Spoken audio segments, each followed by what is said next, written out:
Test 1 2. Testing 1 2. Testing 1 2. Testing 1 2. Testing 1 2. Test test test test test test test. Normal talking level testing testing testing. Number 1 number 1 number 1. Number 2 number 2 number 2. Number 3. Number 3. Number 4. Number 4, number 4. Number 4. Number 4, number 4, number 4, number 4, number 4. The number 1 on the level sheet. 1, 1, 2, 2. Okay, I think it's good. Just in time.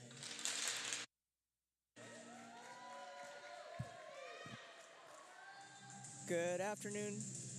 Good afternoon, everyone. Welcome to the Utah Hockey Broadcast. Yes, it's true. We're back.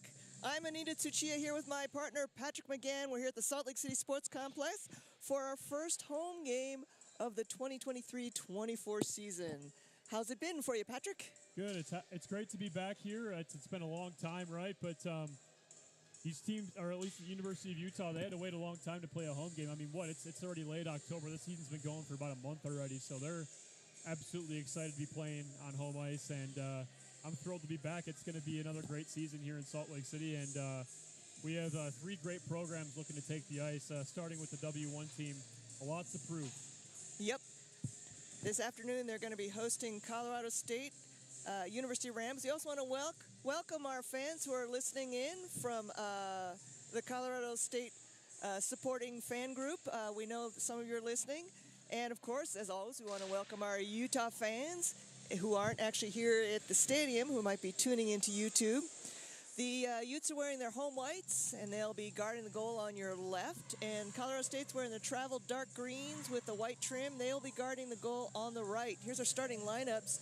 For Colorado State, it's going to be the forwards, 9, Brianna Qualley, 13, Jordan Suzak, and 34, Gabby Demarat. The defenders are going to be Megan McDougall,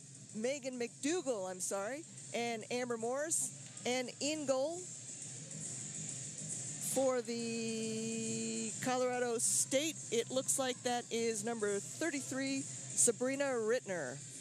For Utah, our starters forwards are going to be 15, Molly Murphy, 11, Hallie Hansen, who is our captain this year, 14, Ava Kistner, and the defenders will be Amel Eichel and 28, Alex Bai. In goal for Utah, celebrating her birthday today. Happy birthday, Carolyn Stigmans, number 30. Looks like we have a little bit of a delay while one of the on-ice officials grabs a squeegee to mop up some water behind one of the nets. The Colorado State, their head coach is Michael Marshall, assisted by Michelle Harkrow, and the new head coach for the Utes this year, assistant coach for the last 2 years, now head coach Rodney Stett. He's assisted by Katie Plyer, Hannah Matthews, and Andrew Urch. And go ahead. Andrew Urch, a former Utah hockey player, used to play for the Utes, now making his way to the staff for the women's side. And yes, congratulations to Rodney Stett receiving the promotion after head coach Braden Yo left the position. Right, and Katie Plyer is another former Ute alum. She played for the women's team for a couple of years, and Hannah Matthews played for Grand Valley State. So a lot of hockey experience behind the bench for Utah, hoping for a good season. I had a brief chat with head coach Rodney before the game. He was saying what he's really pleased about is how much depth we have. He has a lot of depth on the team, which gives him a lot of opportunities to set up his lines.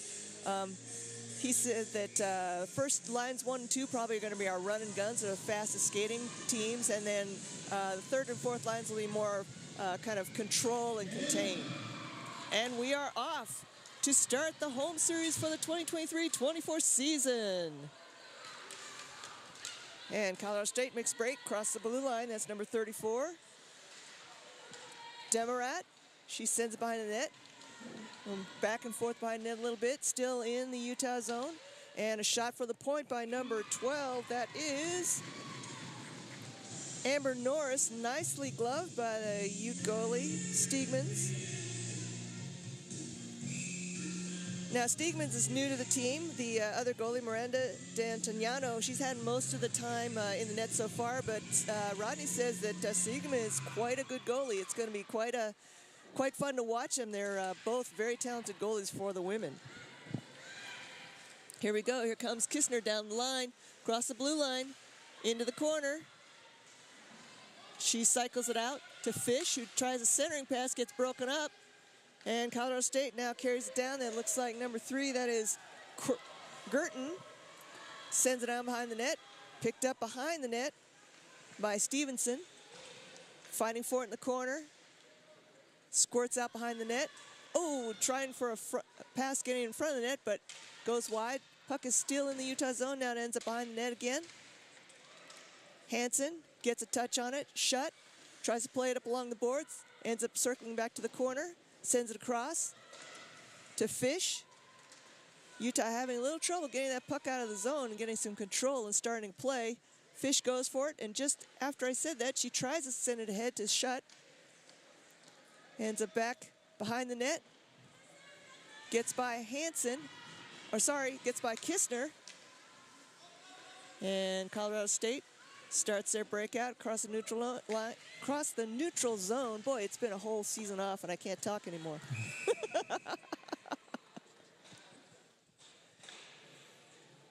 All right, we have a whistle. Looks like it's going to be a face-off in the Utah zone to the right of Steegmans. Both teams decide to use this as a chance for a line change. And in the face-off circle, it's going to be for Colorado State, it's going to be Harrell, and for Utah, sorry, I missed that. I can't quite see the corner here. I'm short and I can't see the corner. But the puck is in the Utah zone. And it squirts out, picked up by Colorado State. Colorado State is going to be one of the stronger teams in the Women's Western Collegiate Hockey League. Oh, picked off. Nice pick off there. Looks like is that Shut? I can't quite see her number. Who's got that? Oh, no, sorry. That is Charman, one of our new players this year, Sunny Charman. She sends it along behind the boards. And, ooh, shot from the point, goes a little bit wide. And Utah unable to keep it in. So they're going to have to go and regroup behind in their own zone. Kistner tries to send a pass across. Gets hung up along the boards. Puck squirts out loose in the neutral zone. Bit of stick checking there. Utah managed to keep it in. Nice little backhander there. Glove save. Utah's last 2 games. Last weekend they played in Tempe, losing both games to Arizona State. One of those games closely contested. Score 3-2. Final score. Utah gets them at home this year. Last year they did not get to play them at home, so Utah will be able to host ASU where they've beaten them once before. And Arizona State, as almost seems like every year, is the team for everyone to chase right now. They always have a very strong program, and we expect them to be leading the conference for most of the season. Absolutely, yeah, very talented team down there. They recruit very well, but Utah, like you said, Anita, they've increased their depth, which is super important for staying up to the level of teams like Arizona State. So, being excited about the depth is something, to be it's a good, positive outlook, right? Yep, absolutely. Absolutely. And I know head coach Stead is really excited about these games with these higher ranked teams because he feels like his team has a lot to show the rest of the conference. Absolutely, yeah. And he's trying to get his team to make nationals for the first time ever. And, as general manager A.J. Bolden has said in the past, he'd like to book 3 sets of plane tickets to the national tournament. So wouldn't that be a blast? It would be. I mean, it's very realistic. There's 3 highly competitive teams playing within their respective conferences this year, and Utah has good of a chance as any to win that auto bid from this Western Women's Collegiate Hockey League. All right, puck ends up behind the net. Harris back there trying to dig it out. Still behind the net. Finally gets scooped up. Utah doing a good job of keeping it in the Colorado State zone. As soon as I said that, it pops out. My bad. All right. Charman, Fish fighting for the puck along the boards. Finally gets dug out. Colorado State's got a chance now. That looks like Demarat. She sends it in. And, oh, nice shot there by number 9, Qualley. Good pad save by Stiegman. All right, teams go for a line change. Puck ends up squirting behind the net. Fish picks it up, starts a breakout. Whoop, kind of left the puck behind there. I don't think she was expecting that. All right, here we go.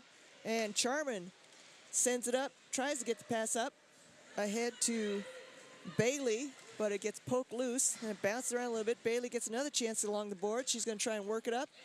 Will she get there? Send it out, gets broken up. Oh, gets picked up by Harris. I'm sorry, Ellsworth. And then a shot on goal. And Rittner has to make the save.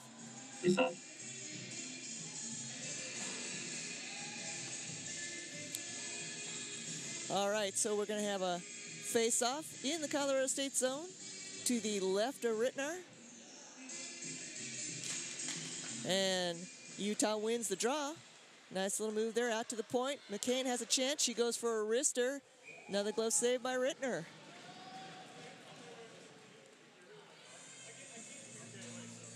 So we're going to have another face-off. It is 14-20 in the first period. Both teams scoreless. Utah getting more shots on goal than Colorado State, more chances at least. Yeah, we got to say it last time. We saw right there last year. All right, Utah again wins the draw. Oh, nice little poke there towards the net, but sticked away by Rittner. And then Rittner has to make another save. By just saw her chance and threw a wrist shot at Rittner. Rittner had to smother that one, so we'll have another face-off.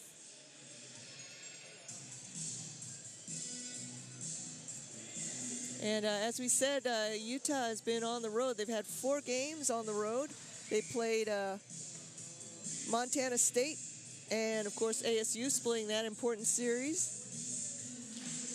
And now this is their home opener.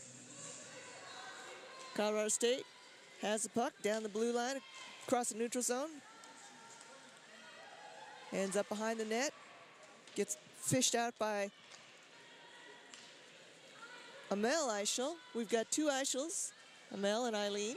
Try to keep them straight. Oh, Utah with a chance. That was Kistner trying to skate across the slot. Oh, and another shot. She goes for another off the rebound. Nice save by Rittner. Colorado State controls. Sends it out. Then gets picked off in the neutral zone. Utah, oh, a little bit of a bobble there. A rare bobble by Bai. Colorado State there to pick it up, but it gets picked up again. Behind the net by Amal Eichel. Puck still bouncing around behind the Utah net. Now it's going to end up in the corner. Hansen goes in there to dig out. Gets picked up by Bai. Bai tries to send it up ahead to, can't quite see her number. That is number 15 for Utah. That is one of our, that is Molly Murphy, one of our new players this year. Puck still in the Colorado State zone. Colorado State trying to get it out. Utah trying to keep it in. They dump it in behind the net. Colorado State picks it up. Tries to send it out. Fish keeps it in. Goes for a centering pass, but that gets picked off. And nice poke check there. Wow, nice poke check by Murphy. Murphy's going to try and centering pass, but it gets deflected back into the corner. She's got to go dig for it in the corner. Fighting for it in the corner. Looks like that is Harris also in there. Pops out on the other side. Stevenson unable to keep it in. She's going to have to chase it down in her own zone. And Utah starts a breakout from their own zone. Fish has a little bit of trouble handling that puck. Gets away from her. Colorado State picks it up. Brings it in, skates it in the circle. Stick saved by Stiegman.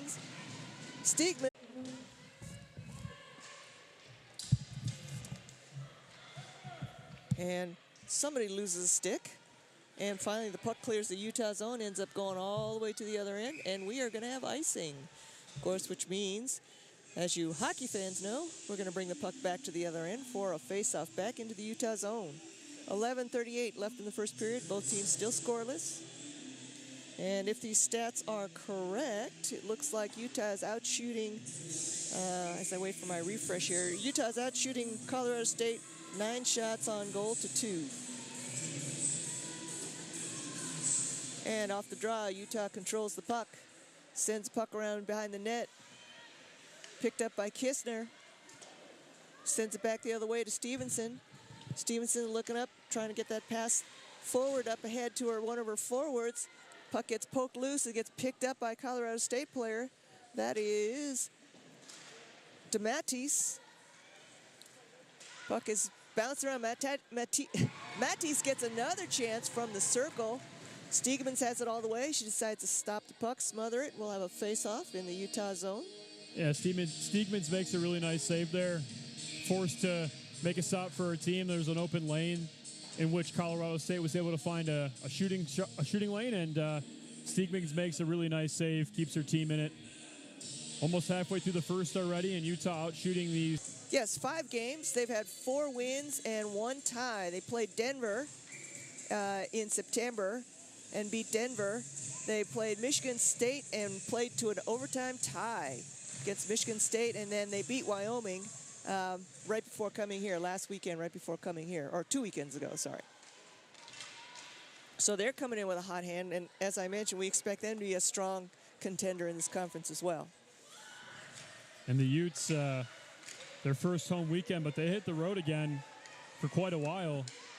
They won't be home again for about another month, so Utah's got to claim these 2 games are pretty critical, right, on home ice. Yep. The way it's designed in this conference is that you can do very well if you sweep at home and split on the road.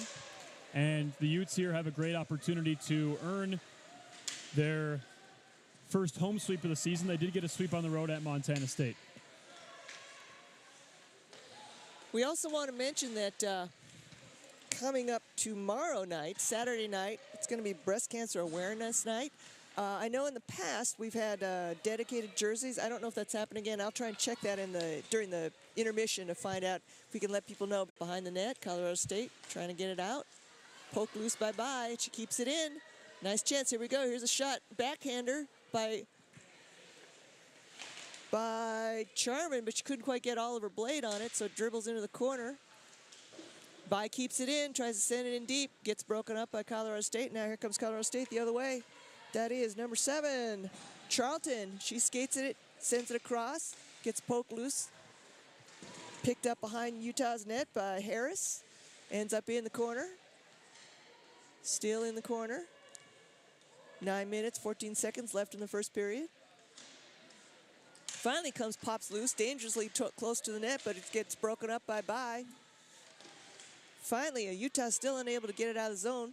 Oh, there's a weird little shot that had like a lot of like strange action on it. Steegmans had a little trouble tracking, but she does stick it away.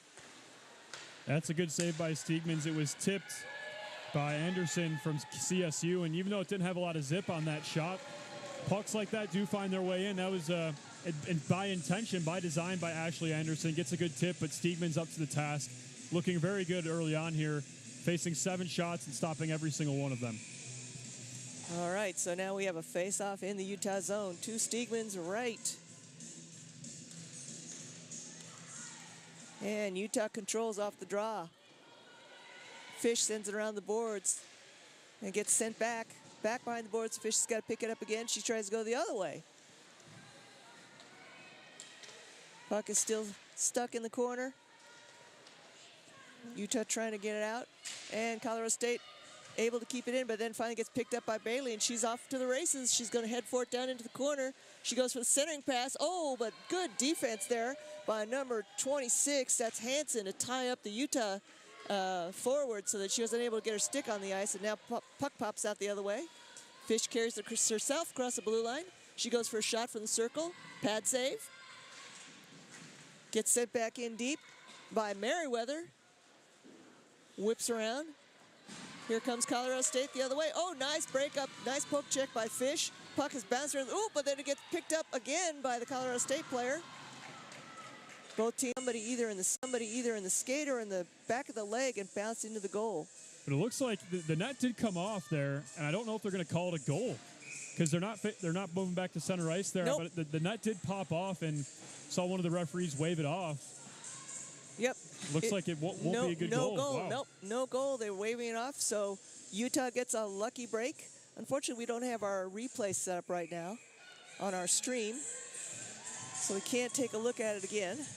Meanwhile, Colorado State controls and off the draw, and unfortunately, a big windup and a miss by the Colorado State player.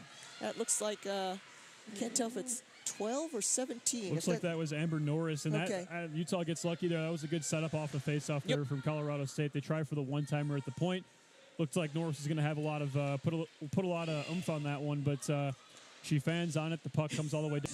Yeah, this women's team looking very good. The last time I saw them play was actually at training camp in Idaho. And from Kistner and Hansen this year. Absolutely, yeah. I mean, look at that move there from Kistner. She displays some artful hands there, dancing around a defender from Colorado State and just finding some space. That's the name of the game, folks. The Deeks are nice and pretty, but you're using them to find that time and space. And Kistner there, wide open shot. It was a good save, but if Utah can do more of the same, they'll be sure to find a goal here early on. Kistner and Hansen combined for 88 points last year.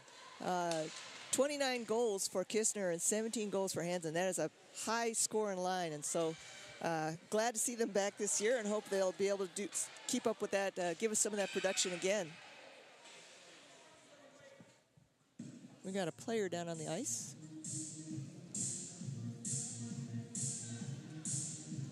I missed the play. I missed what happened. I was watching the play in front of the net. I also don't see what happened. Did not see what happened either.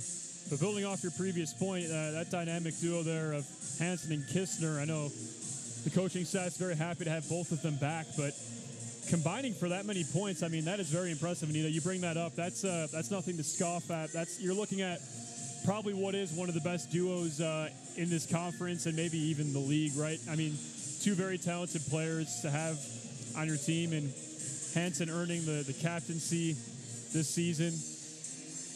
Been on the team for a couple of years now, and not only does she provide that leadership, but the skills are there too, and it's an impressive set of skills from both those two players, and it'll be a pleasure to watch them light up that lamp, because having them play on the same line, that says something about this team, right? In years prior, you wouldn't be able to have two players like that play on the same line because the depth, right? You brought up the depth, and when you have depth, you're actually able to, bring lines together like this, and absolutely having a line with 11 and 14 in white together, that's gonna really help out your team, especially maybe in those games where you're close down to those final minutes and you need a goal, and it's kind of. Go ahead. I was going to say, it also helps you because what it means that the other team can't just send a line out only to defend your best scorers, because now they've got to spread out their lines as well. So if they're not as deep, that gives your high-scoring line even more chances to score, because you don't just get boxed in by a defense that's built just for them. Absolutely right, and I think they're just the type of players where, the coach says, hey, go get a goal, and they're like, okay, they just go do it, right, on their next shift. I think that's just how good they are, and you're going to see that this season. Just keep an eye out for 11 in white and 14 in white for Utah, not only tonight, but the rest of the season. They should have a pretty special season together, hopefully saying that they stay healthy. Head coach Stett said this team is hungry. He really likes how competitive these gals are. They want the puck. They want to win. They've got their eyes set on nationals. And that's always something a coach really likes to hear. Right, and the third season of this program, and third or fourth, and for them to have risen up like this and built this much depth, it speaks to how the coaching staff's able to recruit and how these girls are able to mesh together and form a really great team.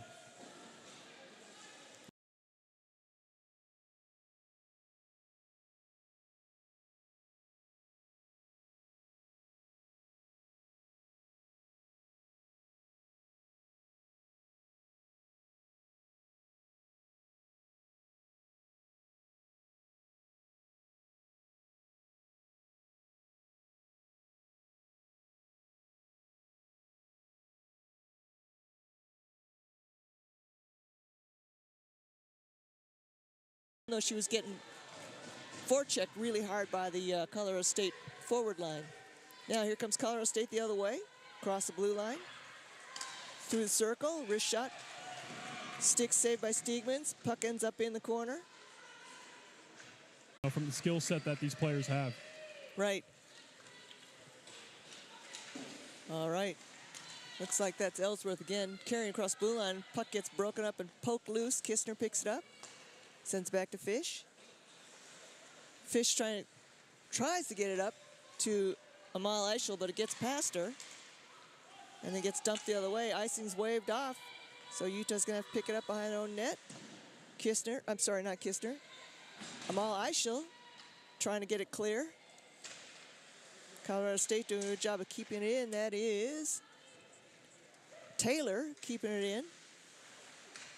Still in the Utah zone. Finally gets cleared. Nice little backhand. Is going to trickle loose. Colorado State's going to pick it up in their own zone. That looks like that's Norris. She's trying to send it up ahead. And now here comes Colorado State. Marr carries across the blue line. Sends it into the corner. Utah picks it up, sends it across. Molly Murphy picks it up. Nice centering pass to Kistner. Kistner's got a little bit of trouble, though. She's got some traffic, and Haley Hansen picks up the pass. Good job. Kistner's getting hung all over by two defenders. She actually gets a centering pass across to her partner, Hallie Hansen, and Hallie Hansen buries it in the back of the net. 2:10 in the first period. Utah scores first, 1-0. Yeah, that I think what you take from that play right there, that pass from Kistner was unbelievable. She was double teamed. Those two players were closing in on her as best they could. I mean, they were playing pretty good defense, other than the fact that one of those defenders wasn't really staying home, right? They overcommitted, but that's a chance you have to take when a player like that has the puck. I mean, she was completely double teamed, finds a way to hit the wide open Hansen, and she just converts. And Colorado State's not going to take that lying down. Demerit with a shot that goes a little bit wide, or maybe Steigman's got a piece of it. But that was indeed a beautiful play from Kistner to Hansen. And like we were saying, those two are going to combine for a lot of pretty goals, and there's number one right there. Or number one on home ice, I should say.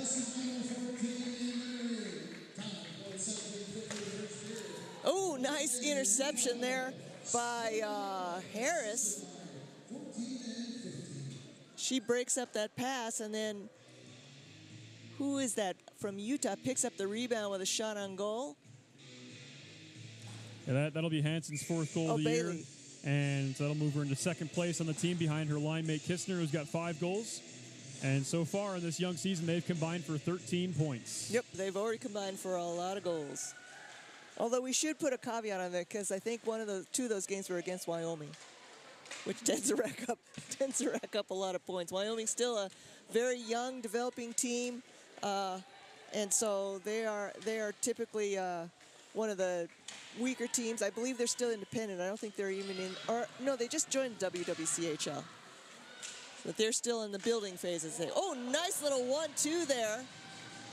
Yeah, Rittner does a good job getting from post to post pretty quick and get a pad on that puck. Yeah, that was Kistner to Murphy, who had a good chance there, but Rittner makes a save. Puck is still in the Colorado State zone. Oh, and finally trickles out. And here comes Demarat. She dumps it in deep and then heads to the bench. Gets picked up behind the net. Ooh, lead pass just beyond Kistner's reach, and it's time for her to go for a change, so she heads to the bench. Colorado State's trying their breakout, gets it across the neutral zone. Oh, and the pass gets broken up. Does end up trickling into the Utah zone. Nice little move by Amal Eichel to get around her player. She tries to send it up, but it gets picked off by the Colorado State player. Still kind of bouncing around, and finally gets carried out by Harris, and she dumps it in deep into the Colorado State zone. Bailey's back there trying to pick it up. Ends up in the corner. Harris is there fighting for it along the boards. And the period ends with Utah taking the lead, the first goal and the lead, 1-0 after one period of play.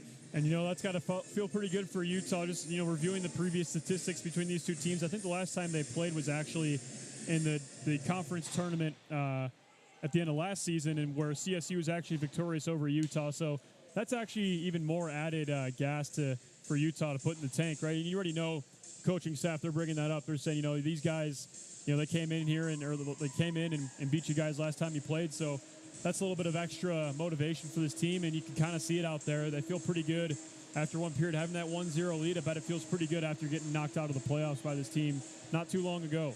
That's right. All right, folks, we are also going to take a little break, and we will be back joining you for the second period, so don't go away.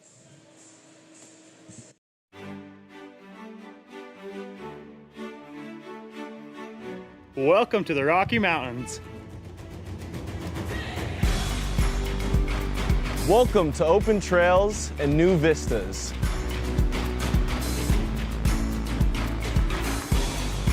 Welcome to stunning Red Rock.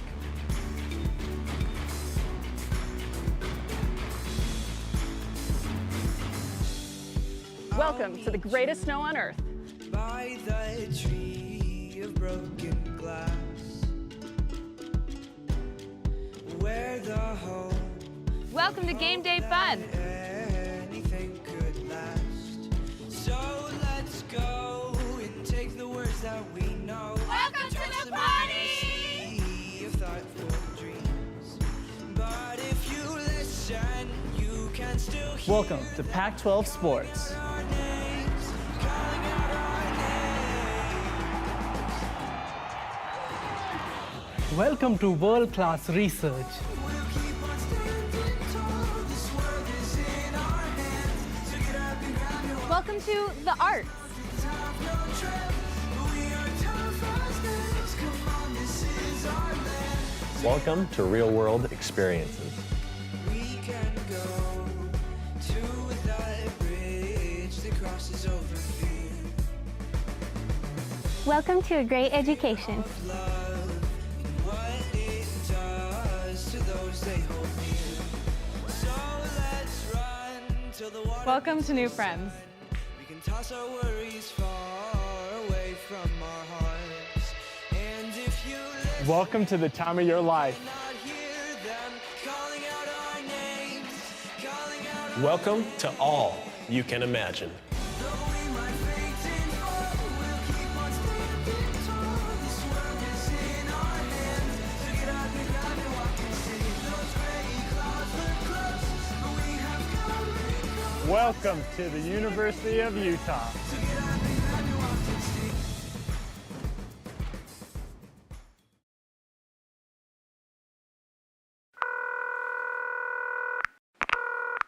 Thanks for calling the Salt Lake Visitor Center. If you have any questions, please leave a message and we'll get back to you.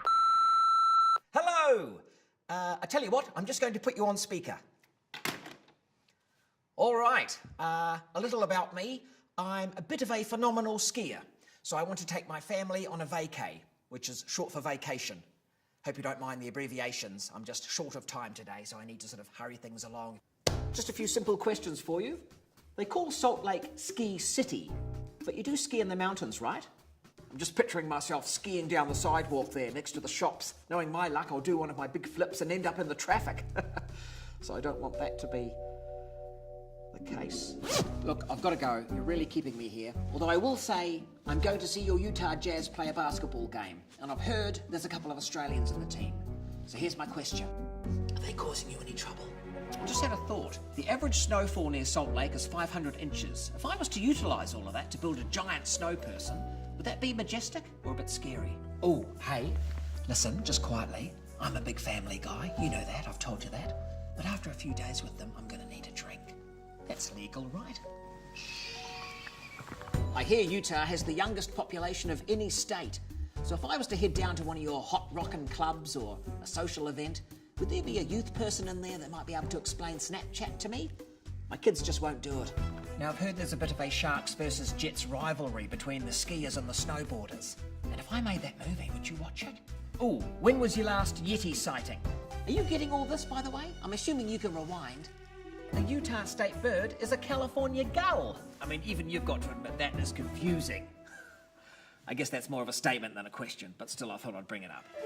Now, your Ski City Super Pass, I take it that's part of the Marvel Universe. If I get that, will people call me the Winter Soldier Man? I really wish you could see this.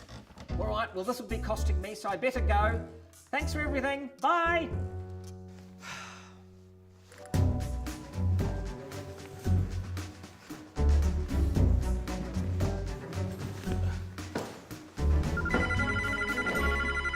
Hi, this is Beth from the Salt Lake Visitor Center calling you back to answer your questions. First off, yes, you can absolutely drink here. We'd prefer if you ski in the mountains, and I'm happy to call you Winter Soldier.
My name is Marguerite Van Komen, and I'm a snowbird ski patrolman. My dog's name is Frank. What a good boy, huh? What a good boy you are. I start every morning waking up and having breakfast with the dog, and then we finish every day having dinner together, but everything in the middle changes.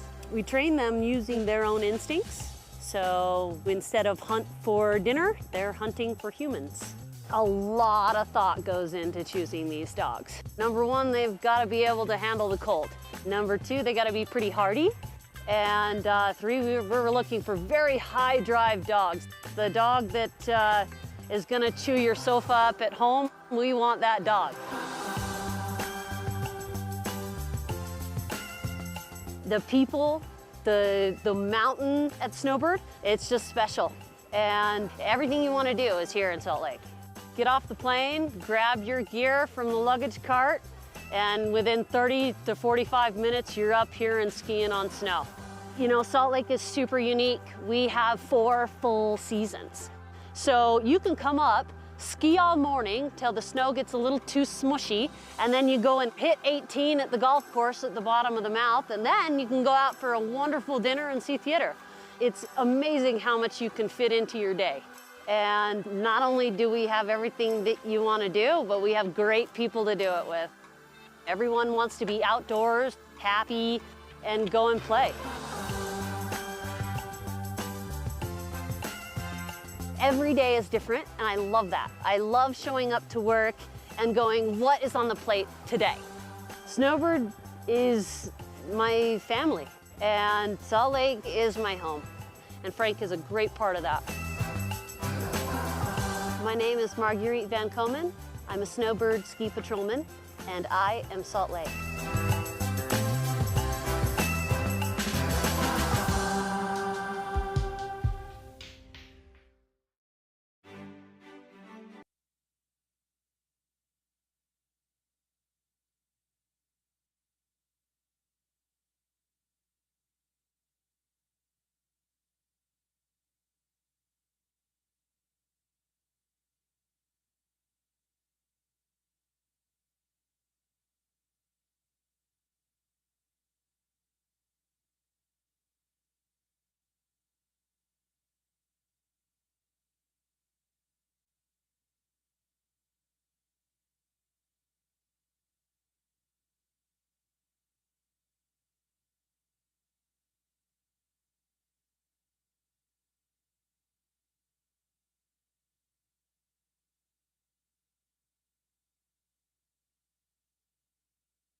All right, folks, we are getting ready for the second period, and we have one team on the ice missing the other team. They're kind of in the tunnel. Anyway, Utah leads Colorado State 1-0 on a picture-perfect goal. Kistner to Hansen, and if you're watching YouTube when the game's over, go back and rewind it to watch that play. It was a beautiful play. And again, as Patrick mentioned, right, these are our two high-scoring forwards from last year, and they've been partnered on that line with a newcomer, Molly Murphy, who is also quite a talented scorer. So hope to see some exciting stuff from her as well. Here we go. Yeah, they're looking very good. I mean, for their home opener, they're looking very good, especially after, I mean, the last game they played was kind of a, I don't know if you want to call it a, I don't know what you want to call it, but they lost that game 7-1. So I don't know what you want to call that game, but that's a deflating way to end a weekend, right? Right. So to rebound back and be excited for your home opener, that's fantastic. I think the home opener comes at a good time after playing a tough team like Arizona State. You need to recharge. And, I mean, like you said, too, CSU is a very good team, too, right? But it helps that you get them on home ice to start out the season. So, you know, if you had to play at Arizona State than at CSU, you might be having a tough go to start the season. But getting CSU at home, Utah gets a good chance to add some more wins to their resume. And, you know, after looking pretty good in the first period, they're going to try and build on that one-goal lead they have, because I can assure you that's probably not going to be enough. Yes, one goal's not enough. Now, one thing that did happen is Coach Stedman told me is that he only had the one goalie that weekend. That was Miranda Antoniano, and she faced 100 shots that weekend. So wow. By the time we got to that third period, it was 1-3 through 2 periods. By the time they got the third period, she just ran out of gas. But now we have 2 goalies. Yes, yeah. I mean, this is a first career start tonight for Steegmans, and so far, so good. Right, she's looking very good. He also thinks that she's a very good goalie. And Steedman, head coach Sted's background is goalie, so he knows he's got an eye for goalies. Puck ends up all the way on the other side. No icing deep in the Colorado State zone.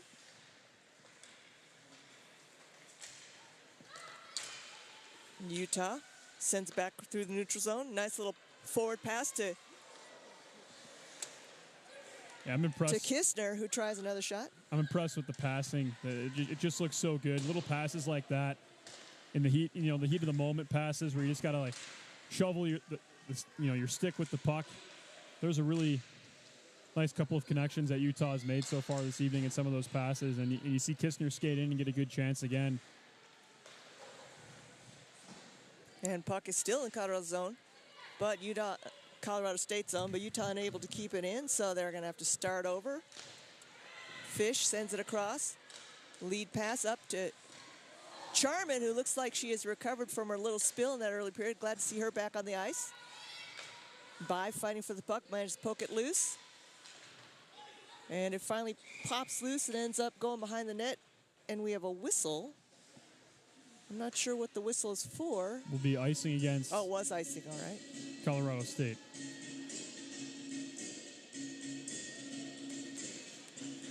So it looks like Sunny Charman is back on the ice. Good to see her back.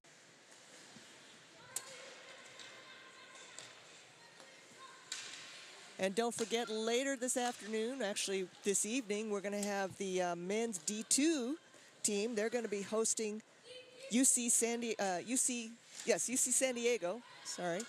I went to UC, and I can't remember which one's which. Anyway, UC San Diego. And our men's one team, of course, is in Henderson, Nevada, facing UNLV. There's plenty of UCs. I mean, fair enough to get them confused. I mean, there are a lot of them. There are a lot of UC campuses, and a lot of them play hockey. They do. A lot of M2 schools. All right, Hansen speeds across the blue line, sends it into the corner. Puck is still bouncing around, and Utah is able to keep it in. They send it back behind the net. Looks like that was shut, sending it in behind the net. See an active stick there from Utah. That's the difference, right? Sometimes having that active stick and keeping the puck in the zone is what's going to lead to an extended zone time like this. Not only does that little tap of the stick to keep that puck inside that blue line, force you from regrouping. But Utah got a change. They have fresh players on the ice, and they had a couple of scoring chances. Yeah, a couple of chances and some extended zone time. So having an active stick and just not giving up. And it sounds cliche, but just going until you can't go anymore. Whether that means just putting a stick on the puck to keep it in the offensive zone, you never know. Because, I mean, Utah, we're still looking to our left. They're still down there putting pressure on CSU just because of a little stick that kept that puck in the zone. And CSU had to go for a really long shift before they could change their line because the puck was still in their zone. Absolutely right. I mean, you just see it right there. CSU had nothing else to do but just get the puck out so they could get those. Get to the bench. I mean, those players are very tired, right? So, and then, Utah sends it back and forces a frozen puck, and they'll get a face-off in the CSU zone. So Utah, I mean, I just love the pressure that they're bringing here. Skating with a lot of poise and sophistication, right? Really, that's the difference, right? That's the extra 10% you have to give to win the game sometimes. Right, and one of the things that Stet's really excited about this team is the gals are hungry. Everybody wants the puck. Everybody wants to score. They want to win. They want to win games. And that active stick, when you have to fight that hard for possession and, you're fighting that hard, it's, again, that indication of how competitive you are. Yeah, and you saw it again there from Stevenson. The puck, she kept it in. Obviously, it eventually got turned over. But having that active stick, it's something you have to learn. And yeah, having a hungry team is also super important, right? And not only are they hungry for wins and for goals, they're hungry for playing time, I bet, which is when you have that on your team, players wanting to get out there and play, that's obviously increases the competition in practice because that's how you earn your playing time. And having that healthy competition on your squad just will make the skill level just go up, right? And having that is really important, and building that is the credit to Rodney Stett and even Braden Yo the last couple of years. Right. No, it's definitely becomes contagious. All right, here we go. Eileen Eichel sends it around behind the net. Up to Amal Eichel. She manages to keep it in the zone. And it finally trickles out. And here comes Demerat. She pounces on the puck, loose in the neutral zone. She's fighting off a defender. Nice stick save by Stigmans. We end up with a pile in the crease. But fortunately, the puck is still in the blue part of the crease and not on the wrong side of the goal line. We have a face-off in the Utah zone. You see again, Utah with a nice hustle play. You have Emil Eichel coming in there behind the play, but not giving up, skating super hard, and eventually track down that CSU Ram skating with the puck. And they both went right into the goalie, and you have a frozen puck, right? That could have been a breakaway right. if she hadn't stayed on her. Absolutely, right. You skate really hard. You catch up with your player there, and it's a really nice hustle play by Eichel, and it makes the difference. All right. I believe that was offsides. So we're going to have oh, no, I'm not sure what it was. I guess it was icing, which is kind of weird because I thought the puck was over on the other end. Anyway, we're going to have a face-off in the Colorado State end to the right of Rittner. And it's 15:08 in the second period. Utah leads 1-0. Taking the face-off, it looks like it's going to be Hansen facing off against Suzak for Colorado State. And Colorado State controls off the draw. Trying to get it out. Ooh, going for a lead pass, but it gets broken up. Demerat sends it back to Girton. Girton sends it up ahead, and then picked off by Utah. Cross-ice pass to Kistner. Gets broken up by Demerat. Boy, that Demerat, she's everywhere right now. Colorado State managed to keep it in. Wrist shot by Girton from the point. She didn't quite get as much as she wanted on that, I'm sure. Easily sticked aside by Stigmans. Oh, here's a chance on a rebound.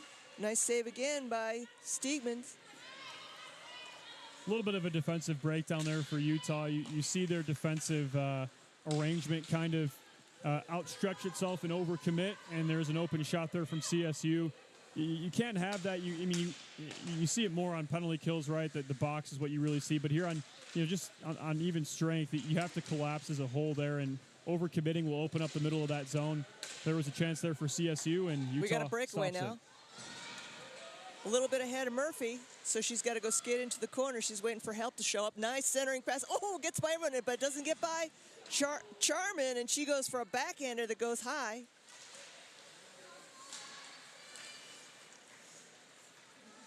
Colorado State collects, gets their Play set up. Lead pass gets ahead of, that's 91. That is DeMatteis. And still bounce around in the Utah zone. Utah right in between her pads. My goodness, a little bit of Patrick Kane moves there. Oh my God! Razzle dazzle by Mary Kate. Yeah, that was really great there from Schutt. I mean, dancing around that player, ran out of a little bit of space. I mean, if that was maybe 10 feet closer to the blue line, I was maybe thinking the same thing. She looked up and says, "Oh, the goalie's a lot closer than I wanted." Yeah, but I mean, that's just a great set of hands there, and that's something that's something that she's gotten a lot better at, and not just her, the whole team, right? These are things that they've been working on all season long, and man, what a move there by Schutt, and a great chance from Utah.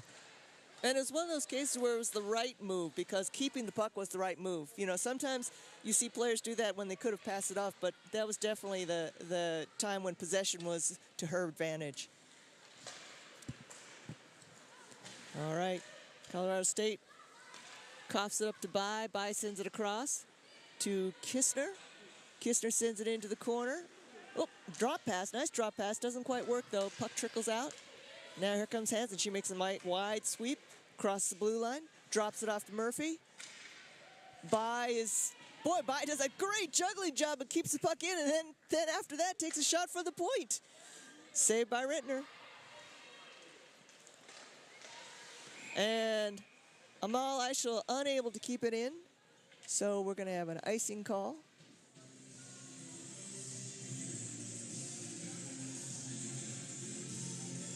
And 12:06 in the second period, and Colorado State's getting more scoring chances. They're looking like they had maybe a productive talk during the intermission and coming out shooting. And puck is still in the Colorado State zone. Kistner skates behind the net. Nice centering pass, gets by. McCain sends back in deep. Another centering pass. Hansen tries to center to Kistner, tries to deflect it in. Wow, I don't know how Rittner saw that, but she makes a brilliant play and stops that possible deflection from Kistner from going in the net. Yeah, that's the right idea there. I mean, just unfortunate that it was right in the middle, dead middle of the crease, right? It's tough to deflect a puck in the net, but I mean, obviously when you're right in the middle of the goaltender, it's tough to get it to go in, but it's a good save from Rittner and a good chance there from Utah. A nice couple of passes strung together to... And Rittner's a very solid goalie. She doesn't have the defense in front of her like Utah does, and she's had to make some very tough saves in a lot of heavy traffic. Absolutely. All right, puck bouncing around just outside the blue line. And here we go. Bailey's going to go chase it into the corner. She's being pursued by Girton. And now goes into the other corner. Colorado State comes up with it. That's Elkin. And then the puck ends up bouncing all the way out of the zone. So Fish picks it up. Oh, and then she kind of bobbles the pass a little bit. Bounces around. Bailey's in there to help her out. Bailey's trying to set it up along the boards. Elkin keeps it in, sends back into the corner, ends up bouncing around to the other corner. And there's that number 4, Demarat. She's there, digging it along the boards. Girton trying to send it in deep. Gets picked up by Fish behind her own net. She tries to send it out, and Elkin is unable to keep it in, so Colorado State's going to have to come all the way back out and regroup. Puck ends up bouncing up behind the net. Fish picks it up. And there's Demarat again. She goes for centering pass, but nobody's home. Here we go. Wrist shot from the point. Nice stick save by Stiegmans. She goes down a heap, bounces back up. Colorado State goes try to regroup again from the neutral zone. And number 10, nice save by Stiegmans. Boy, she was partially screened on that wrist shot from the circle by number 10. That was Marr. Colorado State's really pouring on the gas here. They've had 4 chances, I believe, in this shift. Yeah, no kidding. I mean, they are really pouring it on. Utah doing a good job weathering the storm, but got some tired players out there. In Colorado State, they want to even this game up before they hit the second intermission. Boy, it's clear they do. And each of those chances, all Colorado State had to do was just regroup in the neutral zone and then start their charge again. Yeah, I mean, that's the best we've seen them look so far this evening. I mean, very Very good hockey there from the Rams as they look to break it out and do it again. All right, Bye sends it in across the blue line, ends up skittering behind the net, picked up by Colorado State by Norris. She sends it out. And, oh, that cross-ice pass gets ahead of 91. I can never remember her name, DeMattis. Kept in, Utah zone, ends up in the corner. Bye scoops it up, skates around a little bit of circle. Oh, she goes for a centering pass to, that's Eileen Eichel, who ends up losing the puck. And then here comes Colorado State the other way. Centering pass gets broken up. Good job by Bye to stay at home. She tries to get it up to Shutt. Shutt loses the puck for a second. And then Murphy's in there to poke it loose. Charman is in there to poke it loose. Colorado State doing a good job of keeping the puck in the zone, doing their cycle. And we have a whistle. It's basically the same as in the men's game, but you'll also see occasionally someone going in a little too hard, and then that'll be called as a full body check. Right. And on the face-off, Colorado State wins a draw. Into the corner. Attempted a centering pass, goes a little bit wide. That was Marr trying to center it. And Stigmans decides to just sit on the puck. Utah, of course, now having to work off of the penalty killing unit, being one player down. And in the face-off circle, it's going to be Hansen facing off against Suzak. And Utah wins the draw. Stevenson sends that puck along the board. Desmarais sends it back in. Now it's behind the net. And again, still bouncing around behind the net. Stevens does a good job of hugging that near post. And she decides to put a glove on it. So we'll have a face-off. Yeah, not the time you want to take a penalty if you're Utah, right? We were just talking about how good CSU's looking, and they're kind of developing into probably the team they look like weekend in and weekend out, right? A little bit of bust legs. Every team's got to deal with that, but they're looking really good now. And, now with the advantage here, they have a massive opportunity to tie this game up at a time where they're feeling good with the puck. Right, and they've got their strong scoring line out as well. All right, now the puck ends up behind the net. CSU, nice little spin around wrist shot, goes wide. That was Suzak. Puck squirts loose. Desmarais tries to send it forward. She does get it up ahead to Marr. Marr, nice pass to Suzak. Suzak sends it out to the corner, out to the point, to Desmarais. Oh, and it gets picked loose, and here we go. We got a breakaway chance. Who picked that loose? Is that Molly Murphy? And she goes for a shot that goes wide. Looks like that was Molly Murphy who poked it loose and then had a breakaway opportunity, but her shot goes wide of the goal. Yeah, but Utah's keeping it in the Colorado State zone. She's going to want that one back, and her teammates are probably going to give her a little bit of a hard time for that one. A lot of time to set that one up, but just kind of got a little too excited. Yeah, you lost the puck at the wrong time. Couldn't really handle it very well down the stretch there. I mean, it's a great chance from Utah. Well worth the effort, but she's going to want that one back for sure. Ooh, nice poke check there by Stevenson. Another shot on goal, stick save by Stigmans. Another save, and now she jumps on the rebound. We have a pile of people falling down in the crease. Wow, I mean, if you just look at the way that Stigmans made that blocker save, that just speaks volumes there. The technique was really, really great there on that blocker save. You kind of come out a little bit, stick it out. I mean, it doesn't sound like it's something that would require a lot of technique, but it was a really nice blocker save, and she got the rebound covered up immediately. I mean, she's looking really sharp for her first time in net here with a little bit of nerves, home opener, all that. It's not really phasing her at all. She's having herself a really good game. All right, Norris sends it in deep off the glass. And Utah does manage to get it out. Looks like that was Guerin who sent it out. So CSU regroups, sends it in deep, goes behind the net. Guerin's going to go into the corner and go chase after it, along with, that's 81 Anderson of CSU, Colorado State. We've got 1 second left, and here comes Bye to join the party just in time. She grabs the puck in the Colorado State zone. Centering pass, just past Harris's reach. Harris ends up in the corner, sending back to to Bye, I think that is. Out to the point. Back across to Hansen. Hansen goes for the shot. Pad save by Rittner. The puck kind of looks like it's disappeared, and I'm surprised that the officials are taking so long to blow the whistle, because Rittner's clearly had the puck covered up. says the woman from way up on the second level concourse. Yeah, we 3/4 of a rink away. Yeah, that netting doesn't make our job easier. Netting doesn't make it any easier. It makes it safer, but it doesn't make it easier to see. All right, so we have a face-off in the Colorado State zone. 6 minutes, 11 seconds left in the period. Utah still leading by a slim margin, 1-0. And indeed, Colorado State's really poured on the gas this period. They have nearly caught up in shots on goal. Nearly even between the two teams. My scoreboard says 22 shots on goal for Utah, 19 for Colorado State. Yeah, they've closed the gap, that's for sure. There was quite a bit more of a gap in the first period. And definitely had longer possessions now. Colorado State's had longer possessions this period. Whoa! A little mishap there by Meeker Gordon, goes down in a heap. I mean, again, easier said than done. Or, I shouldn't.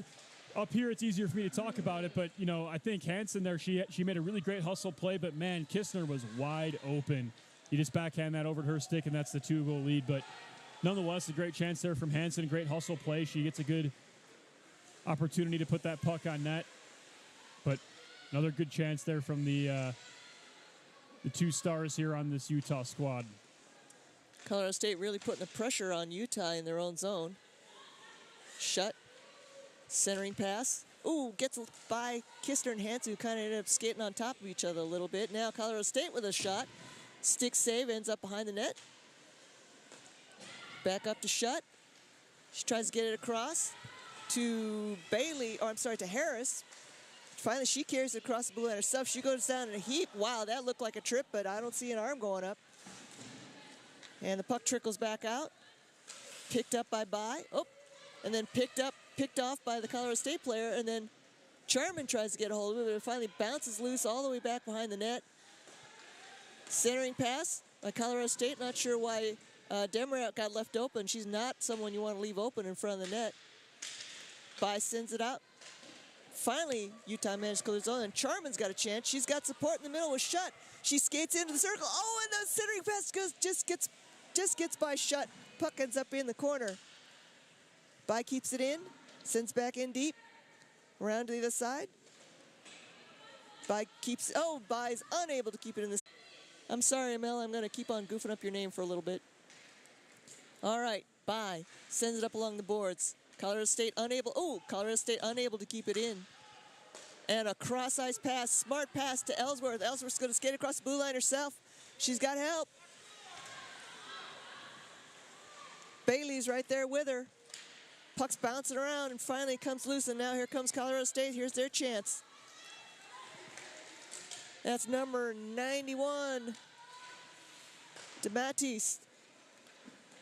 Ooh, centering pass gets by everyone. Utah got a little lucky on that one. That slid by everybody's stick. Bailey picks up the rebound. She's going to carry it across the neutral zone. She's got 26. She's got Ellsworth with her, and then the puck pops up high in the air, out of play. So we'll have a face-off. 3 minutes, 12 seconds left in the second period. A very exciting, very close match period, this second period. Neither team looking like they really have more of an advantage than the other. I think it's very evenly matched this second period. Yeah, I agree. I mean, you could tell that CSU came out with some bus legs, which, I mean, that's no negative against them. Every team does that. I mean, it's tough to come Travel and play day on the is road. tough. It is, but I mean, they're looking like it's almost like night and day from last period to this period. Utah's hanging with them, but if you're the Utes, you're going to thank yourself for getting that goal early on.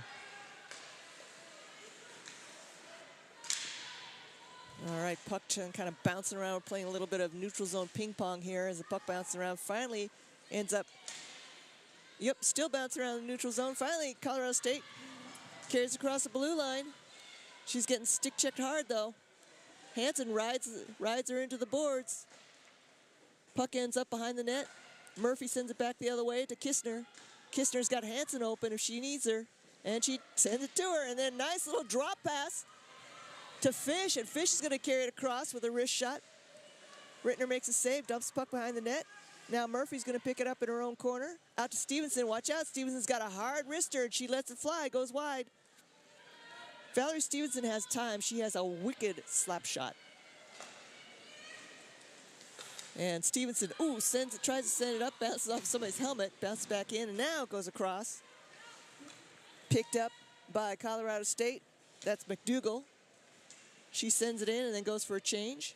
Back to McCain, behind her own net. Trying to get it up to Hugler, but it gets by everyone. And looks like we have a something call. Is that too many men on the ice? Or too many players on the ice? What's the circle hand? That's too many women on the ice there. Okay. That's going to be... I think that's Colorado State. It looks like it is. They're waiting for a player to skate over. Yeah, too many women's the call.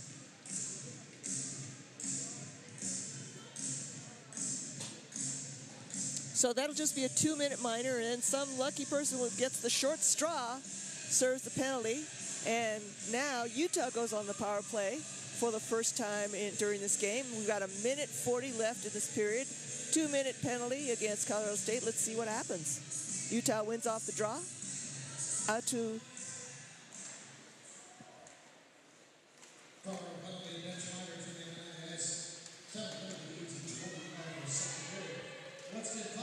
nice. And Utah, sorry, go ahead. No, just to say nice technique there at the point from Utah by Hansen to keep that puck in. Hamel Eichel to Hansen into the corner. Skate, and Molly Murphy skates it across the slot. Hansen picks it up, out to the point. Utah's building their box, as Patrick likes to say. Nice shot from the high slot by Hansen. Stick save by Rittner. Utah managed to maintain possession. Another chance. Instead she dumps it into the corner. Murphy skates it across the circle. Another centering shot. Hansen skates it into the circle. It goes for a centering pass / wrist shot. Bunch of bodies in there. Puck scoots out. Amel Eichel keeps it in the Colorado State zone though. Clock is ticking down. We got 43 seconds left in the period.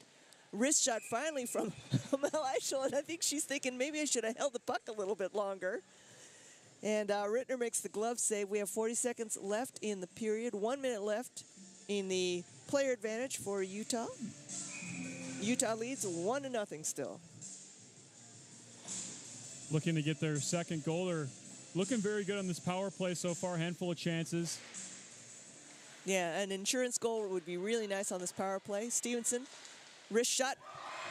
And it gets deflected by someone. I didn't see who it went off of, but man, that was a beautiful wrister by Stevenson. Kept it low, and then somebody deflected it. Rittner had no chance. So power play goal at 32 seconds left in the second period. Utah now leads 2-0. Yeah, that's a good wrist shot from the point. Finds its way in the back of the net, and if CSU is going to give you a chance to shoot the puck at the point like that, time and space, you're going to take it every single time and see where that puck's going to end up. And Utah was in great position to tip that puck in. Not sure if anyone tipped it or if it hit a CSU player. Looked like it was redirected in some way, shape, or form. But regardless, it's good. It's a good vision there from Stevenson to see that open lane. Yeah, Stevenson is a multi-talented defender. She can defend, she can skate, she can shoot, and like I said, she's got a wicked slap shot. That one was a wrist shot, but she's got a wicked slap shot as well. And now we have a penalty in the waning seconds of the period. That'll be a body check, or I guess a roughing penalty. I thought that'd be more of a body check, but yeah, Utah go right back to the power play. And for Utah, that insurance goal is pretty big. I mean, like we said, CSU is kind of starting to come into their own right and start settling into this contest. And Utah gets some momentum. They score on the power play. They get another chance here. And now CSU is going to have to try and fill in the holes they have now dug themselves late here in the second period. Mere seconds before the end of the period. And number 8, who unfortunately, I don't have a number 8 on my roster for Colorado State. So that ends the second period with Utah leading 2-0. There'll still be 1:47 seconds left on that penalty when Utah comes out for the third period. Pretty exciting second period. Yeah, I mean, Utah in the closing moments, they're getting a goal, and that's a really big goal for them, right? Like I was mentioning, right? After it was scored, after CSU started to get some momentum, and Utah weathered the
All right, welcome back to the third and final period of this game.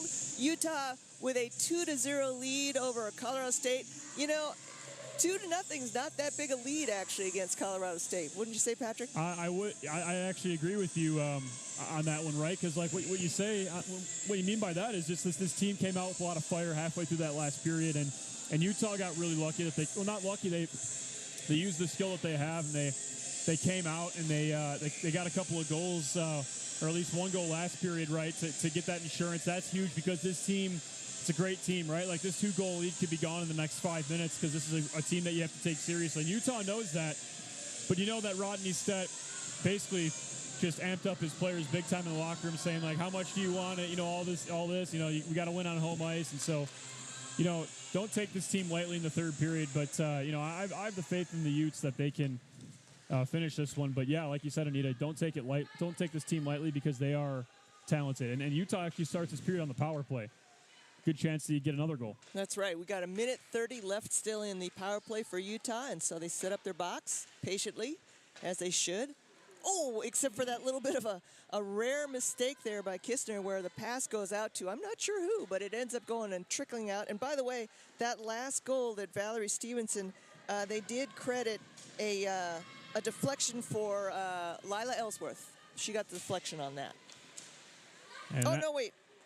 I take that back. No, they credited the goal to Valerie Stevenson. Sorry, I can't even read the stats. The assist was from Lila Ellsworth, so it must have been a deflection off of one of the Colorado State players, because you and I both saw the puck change direction. Yes, yeah, and regardless, it's a you know, if Stevenson gets the assist or the goal, I mean, like you always say in hockey, assists and a goal are both worth. They're both point. worth the same amount of money, same amount of points. Right. So. It's one of the things I like about hockey scoring is that they recognize that an assist is just as valuable as a goal. All right, puck is in the Utah zone now. And Utah setting up their breakout, and here comes Molly Murphy. She's going to carry across the blue line right down the center herself. Whoop, loses the handle on the puck, gets ahead of her. Bailey sends it back in, and then finally Colorado State sends it back out. So it's going to go all the way out. Is it going to be icing? No, icing waved off. 3 seconds, 2 seconds, 0 seconds. And now here comes the Colorado State player. Both teams back to full strength. Oh, nice shot by Charman that just goes wide. I don't know, Rittner didn't get a very good look at that. She put her stick down, but that puck was clearly going up and rising. All right, here comes Colorado State with a chance. And nice save by Stedman. Oh my goodness, puck goes off the post, and then somebody picked up. That's Demarat. Number 34 for Colorado State, Dangerous Demarat, picks up the rebound and bears it in the back of the net.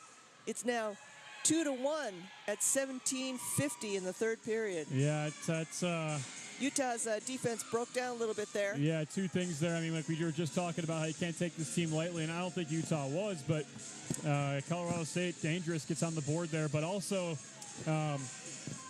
that goal there, Utah did not look very good on their power play. I mean, they looked a lot better on the first power play they had, but they did not look good on that power play. It was mostly in Utah's end on their power play, and then CSU gets that player back, and they get a pretty big goal here early on in the third period. Right after they even up. Oh, I forgot. We have an important announcement to make to all of you out there. We want to give a shout out to Braden Yo, head coach of the women's one team for the last 2 seasons. Rodney served as assistant coach under her. So, Braden, thanks for still listening and supporting us. Hope you're doing well, and I hope to see you out here at the rink sometime. Absolutely. Always welcome back, and big shout out. I mean, she's a huge reason why this team is where it is today, right? I don't want to take anything away from Rodney, but I mean, Braden was also, I mean, obviously as the head coach, she was huge in developing this team into what it is today. She recruited a lot of these players that you see on the ice right now, and she's still helping in ways with this program. So thanks for tuning in, and thanks for all your hard work and dedication to the program. You know, the program misses you out here in Salt Lake, and you're always welcome back at Steiner Ice Arena. All right, here we go. Pass picked off there by Murphy, and she lets a shot fly. It goes high off the glass. Kistner picks it up, sends it back behind the net to Hansen. Hansen's looking for a little bit of help there. She tries to do a little bit of a cycle, but it gets poked loose and dribbles out of zone. So it's going to be Murphy's going to have to pick it up herself. carries across the blue line on the right side. Oh, gets by one defender, gets by two in the circle, and then she runs out of room, and the puck ends up behind the net. Colorado State picks it up. Now here they come the other way. Through the neutral zone, gets stick checked hard, and she goes down in a heap. Stevenson out to Fish. Back to Hansen, back to Fish. Fish carries across the blue line on the right side. She lets fly. Ooh, Rittner just barely closed that 5-hole up in time, and she makes the save, so we're going to have a face-off to her left. Yeah, Molly Murphy there showcasing her skills. Nice little move, skating in and having a shot.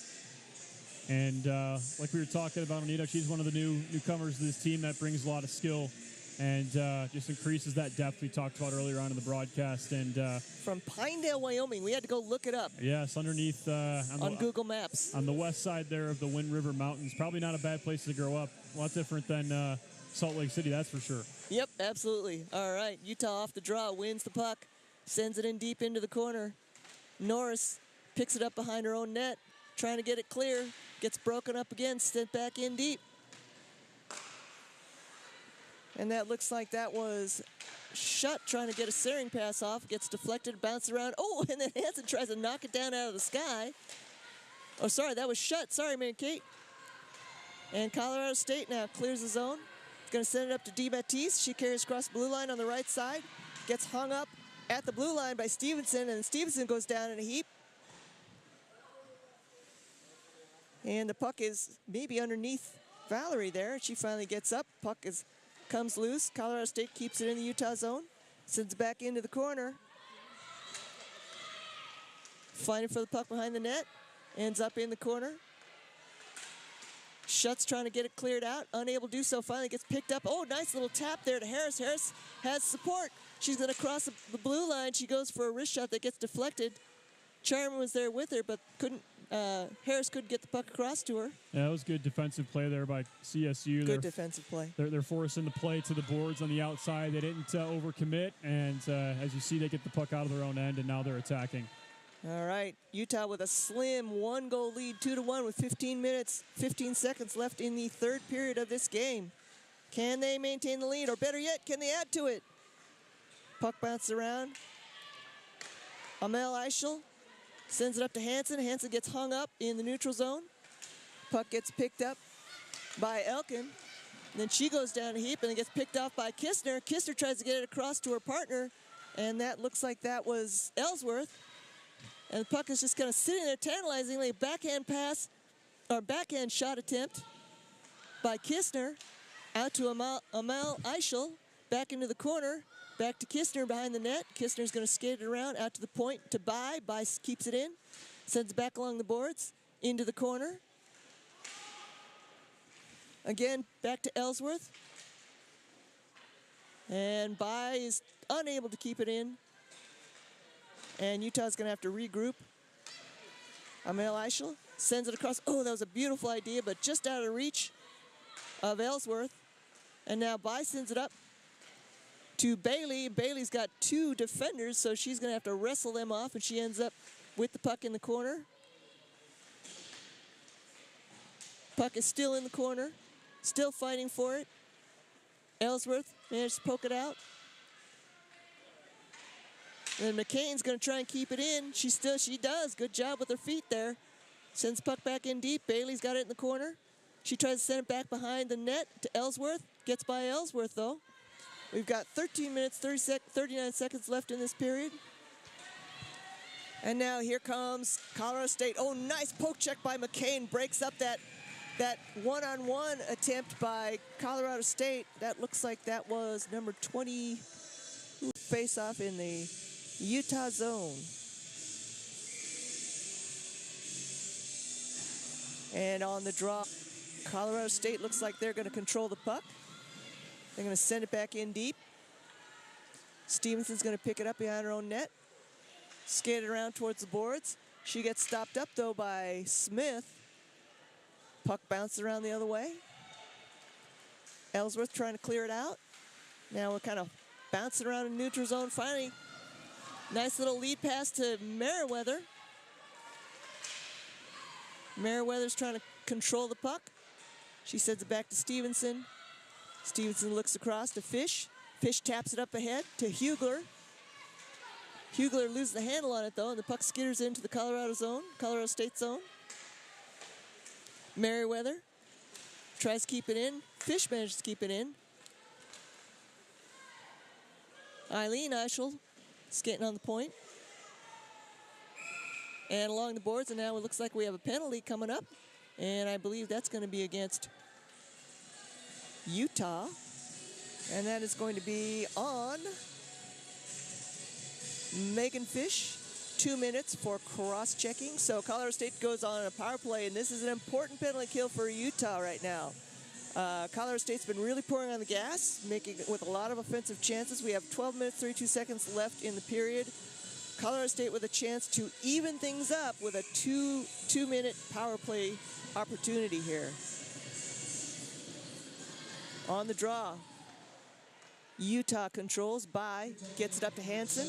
Hansen carries across the blue line. She's got Kistner on her right. She dumps it in, gets around her one defender, skates hard behind the net, gets scooped up by Colorado State. Now here they come the other way, and they've got a 4-on-3 advantage right now. Colorado State carries across the blue line on the left side through the circle.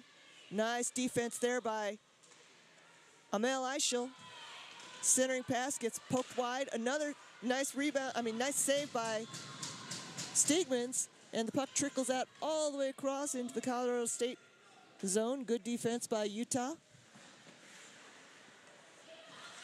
And, puck gets loose, gets broken up, and Utah with a possible scoring attempt. Harris is back there, keeping the puck in the Colorado State zone. Kind of odd that Colorado State isn't just breaking that puck out, because they're kind of spending a lot of time in their own zone that they don't have. Now they carry it across the blue lane, and that is Demarat. Shot saved by Stegmans. Puck bounces out though. Rebound dribbles out, and looks like we have a whistle. I think maybe the official lost sight of the puck, even though it popped loose. Still have 53 seconds left. Oh no! What we have is a penalty. So now Utah is down 2 players as Camden Harris goes in for 2 minutes. I didn't see the signal.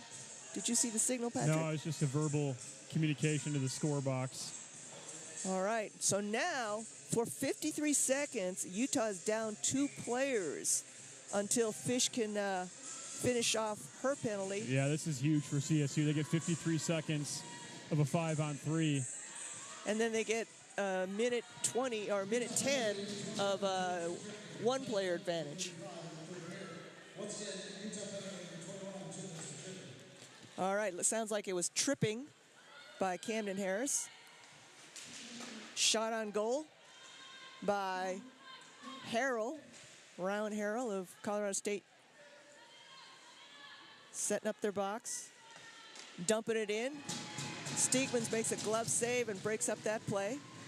23 seconds left in the 2-player advantage for Colorado State.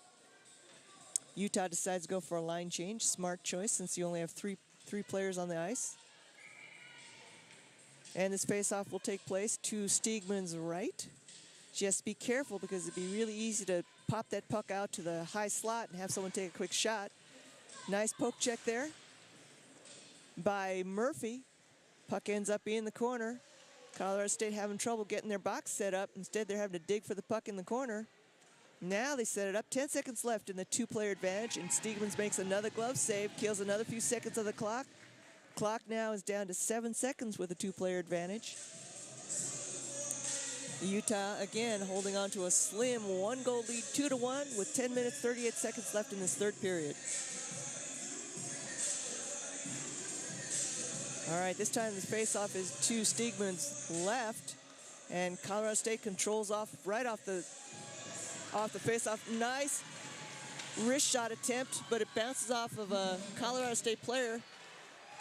Demarat trying to clear it out of her own zone, and now the first penalty is expired, and now Colorado State has a 1-player advantage.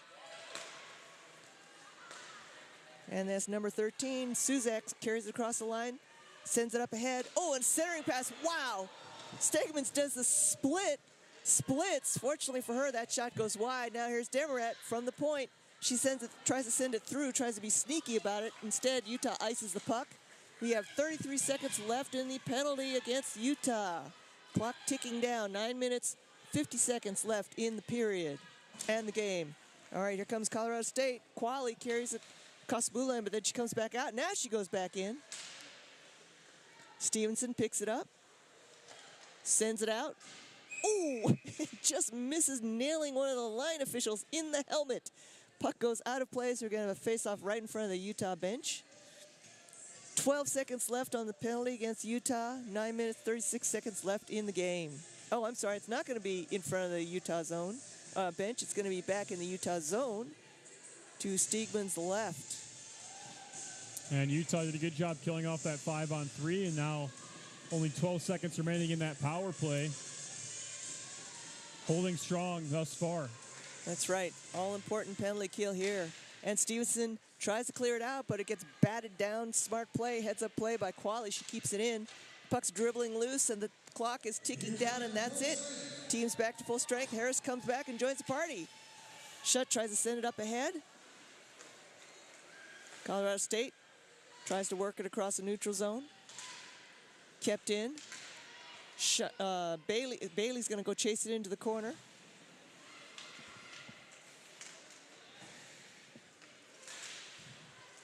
Puck dribbles out long behind the net. Colorado State trying to get something started, but unable to get the puck out of their own zone. Finally, they clear the zone. Puck's bouncing around in front of us. Cassie Haley finally grabs the puck, across the blue line, carries it across the blue line herself. Oh, and then she loses her footing, and the puck goes down in a heap. Puck comes loose, and now here comes Colorado State the other way. Nice break up by Samantha McCain, longtime member of this women's team, and she carries across the blue line herself. She's got some wheels going. She's going to carry it into the corner. She's trying to go for a centering pass. Out to Haley, back out to McCain. McCain's going to try and wrap it around. Oh, I'm going to have trouble, Patrick. I'm in trouble now. We have a Haley and a Bailey, and they both wore high numbers in the high 20s. I'm in trouble now. I'm just going to apologize to the families in advance. All right, puck is bouncing around neutral zone. Finally, it skitters into the Colorado State zone. Colorado State's looking a little gassed right now. Maybe it's my imagination. They seem to have lost a little pep in their step. Utah still skating hard. Fish tries to send it up. Oh, gets broken up. Bounces off a skate. Back to Fish. Oh, and then it gets brought up again. Okay, they must have heard me, and now they're pissed because I said they looked a little gassed. Now here, Utah has a chance with a breakaway. Murphy loses puck. She doesn't realize it's right down by her stick. Puck gets picked up by Guerin. Skates behind her own net. Sets up the play behind her own net. One side doesn't work, go the other way. Oh, nice lead. Oh, it was a nice idea. It was going to be a lead pass. Kistner bounced off a skate. And so Kistner instead just has to dump it in deep. We got 7 minutes, 15 seconds left in this game. Utah with a 2-1 slim lead over Colorado State. And both these teams will meet again tomorrow, and we'll have more of the same. I hope it's as exciting as this game has been. Yeah, it's been tight so far, and you can expect Colorado State to give that one last big push with the final 7 minutes of play here. Oh, Dematis with a centering pass. That was a dangerous centering pass. Another rebound, and oh, goodness. That is number 21, Jennifer Taylor. Grabs that rebound. Stevens made the first save. Taylor pounces on a rebound just like you're supposed to, and she scores. We are now tied up. Colorado State ties the game up with 6 minutes, 51 seconds left in the game. Yeah, I mean, two of the goals that Steegmans has given up really aren't completely her fault. It's really unfortunate, right? I mean, she's been having a really great night, and so, I mean, no matter what happens, those are 2 goals against your record, right? But, I mean, the 2 goals that we've seen Steegmans give up, I mean, they're not goals that the goaltender is responsible for giving up, right? I mean, there's just really good net front presence there from CSU. They're crashing the net pretty hard. Yes. The defense collapsing in front of you as the goaltender, and as we see there, CSU has new life, and Utah's got to be pretty careful here as they're going to be skating with a lot more momentum. The Rams are, and we have a brand new game with less than 7 minutes to be played here in regulation time. That's right. We have a brand new game. We're starting from square one again. Both teams tied up. All right. Puck is bouncing around in front of us in the neutral zone, and finally it pops out, and here we go. Here's a chance for Norris. Puck is now in the Utah zone, bouncing around. Utah trying to clear it out. It's, picked up almost. Norris almost had it again. Oh, not Norris. That's number 13. That was Suzak. Puck ends up in the corner. Amel Eichel has it pinned up behind the net. Charman goes back to help her out. Still in the Utah zone. Oh, and finally it trickles out. Colorado State unable to keep the handle on that. That was Anderson. She wasn't able to keep it in. Now they come back. Skating into the corner. Centering pass broken up. Colorado State doing a good job of keeping the puck, possession of the puck in the zone. Demerit, the dangerous Demerit. And it is just all Rams right now. Wow, what a move there. Right in front by Demorat. And we've seen a lot of her tonight, but what a nice move in front. Great save by Steegmans. And Utah finally now getting a chance to get a face-off in the opposite zone and get some tired players off the ice. But, man, does Colorado State look very good. They now look like the team that they now look like the better team, I guess I would say. They're certainly getting more chances. Gabby Demorat. Sorry, I keep calling you the wrong thing, Gabby. Anyway, Gabby has been leading the Colorado State team with 10 points, 7 goals and 3 assists in the 6 games they've played so far this season. And she's clearly, there's a reason for that. She's got some excellent skating and stick skills. All right. Absolutely, yeah. I mean, we saw that right there. And for Utah, it's just a matter of weathering the storm and trying to break through and get this goal here. You don't want this to go to overtime because, you know, of course, for the rankings, which Utah is very much in play for here, games like this go down as a tie. Overtime does not matter. Overtime is only played for conference reasons only. Unfortunately, overtime hurts Utah in terms of the ranking, points for ranking. Right. All right. Well, Steegmans makes a glove save. Kind of good, actually a wise choice because it kind of just breaks up the momentum, slows things down, gives teams a chance to regroup. Shots on goal. Utah now has 28 shots on goal and Colorado State has 29. So Colorado State's really poured on the gas. You know, Utah was clearly in possession of the puck during the first period, and then the second period is about to even up. And I'd have to say right now, Colorado State's probably had more possession in this third period. Yeah, absolutely. Yeah, you're definitely right there, Anita. And it's for Utah. Like I say, it's weathering the storm. You got to come back. All right, Molly Murphy with a shot. Oh, how did that not go in? Hits the post. It looks like it hit the post and the crossbar and bounced around and bounced out. Oh, that was a beautiful shot by Molly Murphy. And just posted the goalie's friend. Puck is in the corner. We got 4 minutes, 10 seconds left in this game. Both teams tied 2-2. All right, Molly Murphy up to Hallie Hansen, who skates across the blue line, circling around.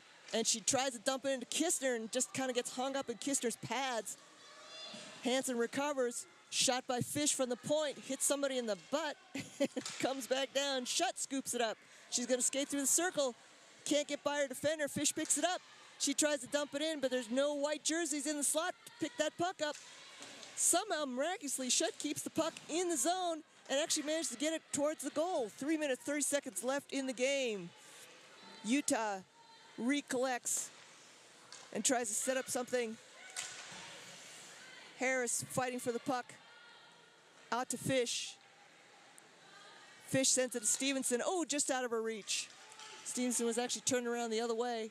Norris picks it up behind her own net, skates it up, starts the breakaway. Starts the breakout. Sorry, not the breakaway, breakout. Murphy trying to get it past her defender, unable to do so. Colorado State picks it up. Oh, nice breaking up. Harris breaks up that pass. She's kind of losing her edge there a little bit. Out to Amel Eichel. Eichel does a little fancy move. Starts the breakout. Well, she's trying to start the breakout in her own zone. Out to Bai. Bai tries to get it up ahead to Charman. Still trying to get it to Charman. Finally bounced in the neutral zone. Colorado State picks it up. Oh, and then Murphy almost had a chance to break it up. Now instead, here comes Demorat the other way. And nice stick save by Steegmans. 2:25 left in the game. 2-2 tied score for both these teams. Momentum has shifted, as Patrick said, seems to have shifted, and Colorado State is really putting the pressure on. Demorat crosses the blue line on the right side, skates through the circle, gets poked loose. She ends up in the corner. Centering pass broken up. Murphy goes down in a heap. Puck ends up behind the net. Utah having trouble clearing the puck out of the zone. Their defense looks broken up a little bit right now. They need to kind of gather themselves and collect themselves and reorganize. Here we go. Kistner sends it up deep. 1 minute, 45 seconds left in the game. Colorado State, Norris out to McDougal. Utah breaks it up, keeps it in the Colorado State zone, and now here we go. Here comes Colorado State. Nope, broken up again by Merriweather. Merriweather and Shutt, centering pass to, pass out to the circle to Hansen. Puck is just bouncing around tantalizingly in the circle and finally gets picked up by Colorado State. And that's McDougal. She skates across the blue line, then she loses it. And we are under a minute left, 53 seconds left. Koshinski tries to clear the puck out of her own zone. Fish managed to pick it up, but then it bounces loose again, and now it's going to go into the Utah zone. Centering pass, but there's no green jerseys there. Stevenson clears it out. Now we got Kistner and Murphy. We got a chance. Two on goalie. Oh, and we have a penalty coming up. 26 seconds. Could be a penalty shot, folks. That could be a penalty shot because that was on a breakaway. Kistner got hauled down as she was trying to make a centering pass. And let's see what the official tells us. No penalty shot. Oh, darn. This is going to be big for Utah if this game does make it to overtime. And what a chance there from Utah, but CSU is skating as hard as they can to catch up on that breakaway play, and they kind of shut it down. There's no good chance coming from the Utes. Not really a good shot off that play. And now Utah to the power play here. 22 seconds left in the game. And if they can't score in regulation, they'll get that power play in overtime. Yes, critical overtime, critical power play advantage here. Anderson of Colorado State goes into the box. 2 minutes for holding. Oh, there's a scramble. Shutt pokes at it. Shutt had two chances to poke at it before Rittner could cover up. She was right there. Shutt was right there in the crease, ready to go for that rebound, but it just couldn't get it loose away from Rittner. So we have another face-off to Rittner's left. We have 16.8 seconds left in the game. Utah with the player advantage on the power play. And on the draw, puck is scrambling or is bouncing around. Hansen at the point. Out to Murphy. Murphy goes for a nice wrist shot. Nice pad save by Rittner. One more chance for Utah. They need to shoot now. Kistner's shot bounces around and bounces off some skates. And we have a tie game. Importantly, as Patrick points out, though, Utah's going to come back into this overtime with a minute 38 player advantage. Yeah, I mean, very good push there at the end from Utah to try and get that goal they so much desperately wanted, but they come up a little bit short, but good for them. They still have a minute and 38 seconds remaining on that power play, that same power play that looked very good on, so they'll have to win the face-off at center ice and quickly make it down to the Colorado State zone to try and set up another power play cycle, and that's probably what Rodney Sett's telling his team right now is you can't afford to lose this opening draw here. I mean, 22 seconds is all you lost during regulation from that power play, but still, you need to get down and establish yourself in the zone. That'll probably take about 20 to 30 seconds, and then from there on, you got about a minute worth of chances to try and end the game. Well, and I think one of the things that'll be important as well is even though you want to be expedient about getting the puck down the zone, you also want to be patient because you don't want to waste your chance, because if the puck doesn't go in on that shot, I guarantee you Colorado State's going to scoop it up and go for a shorthanded try in the other direction. Absolutely. Yeah, you got to be very wary of that counterattack, right? Good power plays limit the amount of chances that the other team can counterattack, right? And that all starts with not taking dumb shots at the point, right?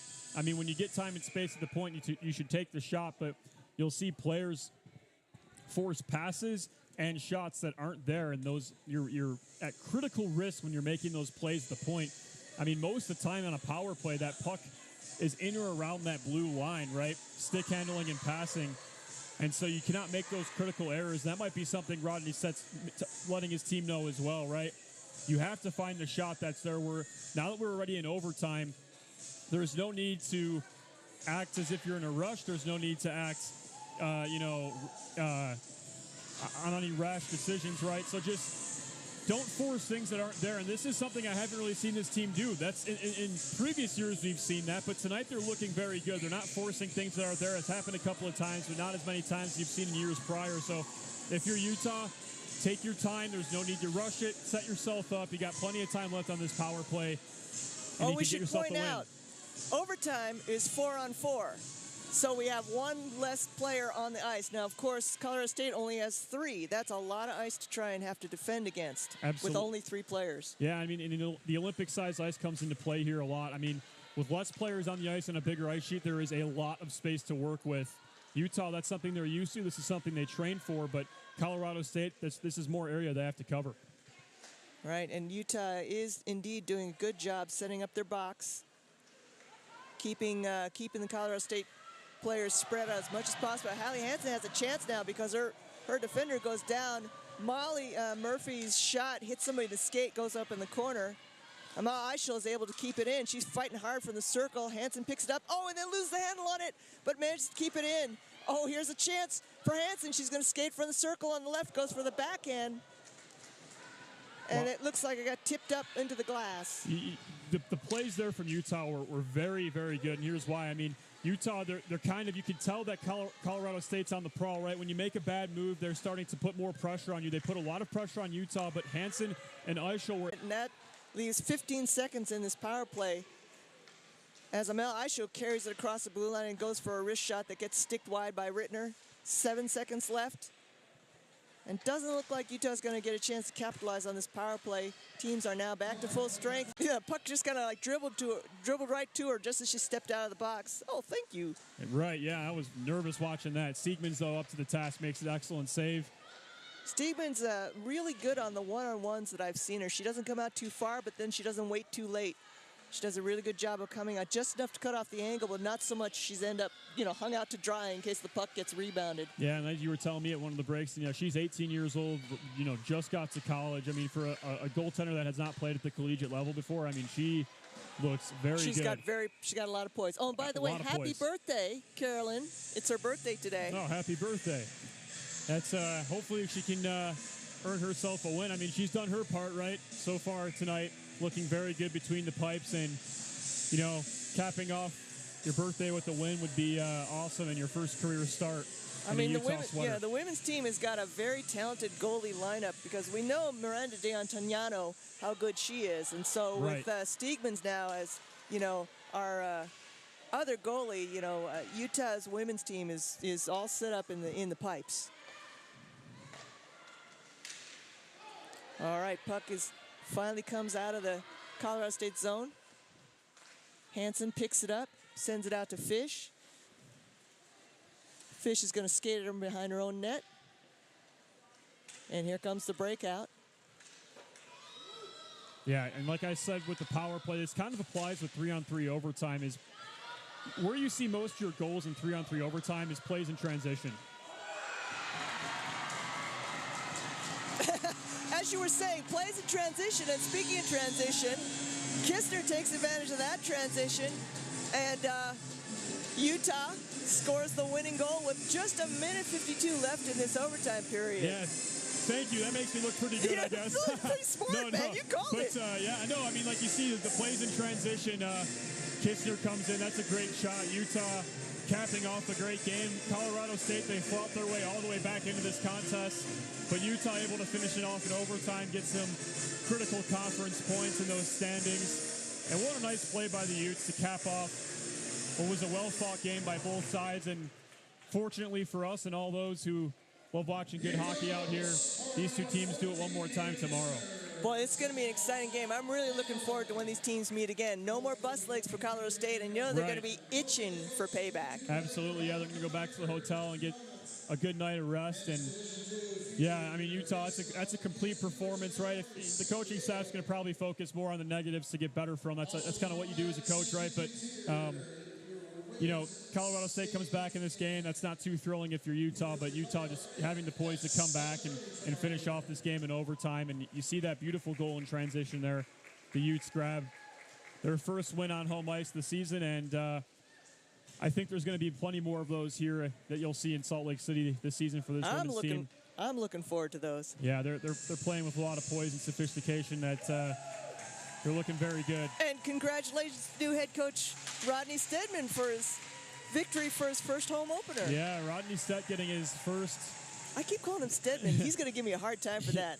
He might, but Braden, don't tell him. Regardless, he's the champagne bottles can now be popped after that first career home ice win against a league opponent, and you know, if you could, I would say you can go, bring the champagne locker room, spray it all over, what they do. But well, we got 18-year-olds in the locker room. Maybe we can't. Maybe like sparkling cider. Right. Yeah. And he'd tell you that there's this game. It doesn't mean as much as the games that are going to be coming down the line. And he's playing for something bigger. That's who he is. So congratulations to Rodney Stetton and his team for a great, complete performance on home ice for their first home opener, and they'll be playing again tomorrow in the primetime slot at 7:30 against this same team. And we're looking forward to seeing these two teams face off again. It's always a pleasure watching two WWCHL teams go at it here in Salt Lake. It's a high competitive level of play hockey league out here in the West. Absolutely.